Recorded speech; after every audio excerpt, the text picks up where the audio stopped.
This is the incredible story of Vijayanagara. Just look at this. These stones, they're silent witnesses to a city that once absolutely pulsed with life. For centuries, these ruins held their secrets close, known only to the people who lived nearby, but almost completely lost to the wider world. This is what's left of Vijayanagara. And that's the real challenge, isn't it? It's part detective work, part giant puzzle.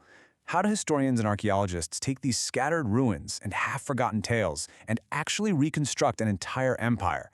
Well, that's the investigation we're diving into today. So, first things first, let's explore the city's pretty dramatic fate. I mean, how could a place that was literally called the City of Victory just vanish? The empire's capital was Vijayanagara, which, literally translates to City of Victory. It thrived for over 200 years, but then, in 1565, it was brutally sacked and just left to ruin. But it wasn't completely erased from memory. It lived on with the local people, who knew the site as Hampi, named after the local mother goddess, Pampa Devi. Okay, so how was this vanished city actually rediscovered? Well, the answer lies in some seriously patient detective work, uncovering secrets that were, in a way, hiding in plain sight the whole time. And the first great detective in our story shows up in the year 1800. This is Colonel Colin Mackenzie. He was an engineer and an antiquarian for the East India Company, and he was absolutely fascinated by India's past. He's the one who created the very first survey map of the ruins, relying on the memories of local temple priests to start piecing the whole story together. But look, this rediscovery wasn't some single eureka moment. Not at all. It was a slow, painstaking process. After Mackenzie made his map, you had epigraphists. Those are experts in deciphering ancient writing. They started studying all the inscriptions. Then photographers showed up in the 1850s capturing these incredible monuments for the whole world to see. But it really wasn't until 1976 that a huge, coordinated research project truly kicked off. So to reconstruct the city's story, historians had to combine all these different sources of evidence. You got oral histories passed down by priests, inscriptions carved into stone, journals from foreign travelers who visited in its heyday, and, of course, the physical monuments themselves. It was like building a complex case with a whole bunch of different kinds of clues. So now that we've got a sense of how the city was rediscovered, let's explore the empire itself. I mean, who were the people who actually built and ruled this incredible kingdom? Well, according to tradition and the inscriptions they left behind, the empire was founded way back in 1336 by two brothers, Harihara and Bukka. And the rulers of this massive, diverse empire, which, by the way, included people who spoke different languages and followed different religions, they all called themselves Rayas. And these Rayas had a truly brilliant political innovation for controlling their huge territory, something called the Amara Nayaka system. Basically, the king, or the Raya, would grant chunks of territory to powerful military commanders who were known as Nayakas. It was a pretty clever way to delegate authority while still keeping ultimate control. And these Nayakas, they had a very clear job description. They collected taxes, they maintained local temples, and crucially, they kept a formidable army of soldiers, horses, and elephants ready to go for the Raya at a moment's notice. It was this very system that gave the empire the military muscle it needed to dominate the entire southern peninsula. All right, now for the part that is just truly breathtaking, the architecture. The power and the sheer wealth of this empire were expressed through these magnificent monuments, built on an absolutely epic scale.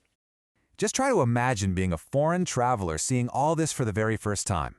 A Portuguese visitor named Pais was so blown away by one particular structure that he called it the House of Victory. He just marvels at its two beautifully sculpted platforms, one stacked right on top of the other. And this is it, the Mahanavami Diba. On the left, you can really see the sheer scale of this massive platform. And then on the right, you can see exactly what Pais was talking about. It is covered in these incredibly detailed relief carvings, showing scenes of life and celebration. This just brilliantly illustrates the empire's artistic skill. This platform was the centerpiece for the great 9-day Mahanavami festival. It was a massive spectacle, a total display of power and prestige. You had sacred rituals, wrestling matches, grand processions, and most importantly, this is where all the Nayakas would come to present their tribute to the king, publicly showing everyone who was boss. Another signature of Vijayanagara's power were these, the royal gateways, or gopurams. I mean, look at the size of that thing. These monumental towers at the entrance to temples were often so massive they completely dwarfed the main shrines inside. So why build them so big? Because they were a statement. A gopuram was a reminder to everyone who saw it of the king's immense power. It showed that the Raya could command the resources, the labor, and the advanced technical skills needed to build on such a monumental scale. It was a power move, pure and simple. But for all that we've uncovered, the story of Vijayanagara is also a story of what we don't know, and what, perhaps, we can never know. Take a look at this map. This is the result of decades of painstaking work. Archaeologists literally divided the entire site into a grid and documented thousands of structures, everything from the smallest little shrine to the grandest temple. The level of detail here is just astounding. But here's the thing. Stone survives. What doesn't survive are the wooden buildings that were covered in brightly painted plaster, or the cloth awnings in the bustling markets, or just the everyday lives of the ordinary people. Travelers describe this vibrant, colorful city, but all we can really recover are the stone foundations. The rest, it's just lost to time. And that's really the question that just hangs over a site like Hampi. The buildings, they give us a spectacular skeleton, a framework of a once great empire. But what about the flesh and blood? What about the sounds of the market, the conversations, the stories that were told but never written down? Those are the ghosts of history that we're always chasing. And hey, if you find these historical puzzles as fascinating as I do, make sure you like, share, and subscribe for more explainers that bring the past back to life.